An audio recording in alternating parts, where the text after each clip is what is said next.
oyie miyogi bende ma inyalo miyogi go kura mopogore. Okapar kamano, kom mar deputy governor nitie gidhandho moloyo kom mar speaker. Although speaker is heavy, lakini sani jo alego gingen wuodgi oa e komno. To ka wuodgi oa e komno, wuodgi mar ariyo bet number ariyo, madino bet number 1 actually in the other elections. Aneno ka jo alego nikech oduol dege, jo alego bomiyo orengo kura.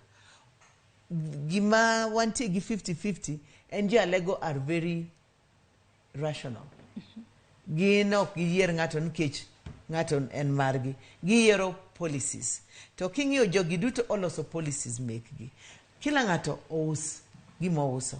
Lakini kawang'iyo madipli, kanyo ODM, kor mar Siaya, nyaka bed kom mar ODM. Awacha adier, ok en Azimio. Azimio kata nyithinde ot. Inyalo bet gi nyikuai, inyalo bet gi osiepeni, inyalo bet gi ot maduong' gi ot matin. Lakini odu en odu. Odwa mar Siaya en od mar ODM. Tang'iyo ni Oduol is a technocrat. Oduol is a manager.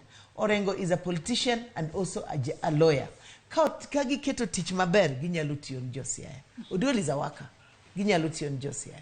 Okatamra. Adimbele. Lakini gima wacho ni nyaka wang'i what is the most important. Lakini kom ka jopiny ong'iyo, kom mar Oduol bedo deputy governor speaks to them. Jo mang'eny kia kata gir speaker ni enang. Speaker yes controls the county. Lakini ji dwaro loch. Wuodwa ema jarariyo. Ka gimoro ditimre ni agri mano wakwero e nying Nyasaye. Who is the next governor? Oduol dege. Kata kamano ka wadhi mbele, aneno ni samaro mano miwa bende chiegni rumo. Kata kamano ka pok watieko, adagom ni wang'i ane ng'weche kin jogo ma bende laro komno mar Senate mano e county ma Siaya. Wantiere kanyo kod ji 6 malaro komno mar Senate e county ma Siaya. Wantiere kanyo kod Dr. Oburu Oginga mar ODM, Julius Okinda mano mar Federal Party of Kenya, wantiere kod James Waban mar MDG, kanyo nitiere kanyo bende Oscar Onyango mar DAP Ishmael Atuda mano mar independent kachiel kod Anthony Yogo mabende chunga kar kende kata en independent mano laro komno mar senator e county ma Siaya. Akawadhi korka kori Salim ka wachako kodi ka intiere boma ma Kisumu kono. Ng'wech mar laro koma mar senator